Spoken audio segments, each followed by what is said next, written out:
installation is straightforward. All you do is just yank out the old one. Yeah, as long as nobody messes with it, you know, change Right. things, that's all. And all the bracket is fall into where it's supposed to be. Yeah. Very sleeky looking. Much slimmer than the original one.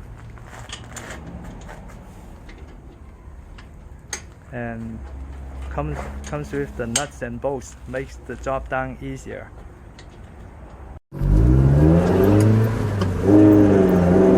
Much better throttle response. Deep rumbling sound.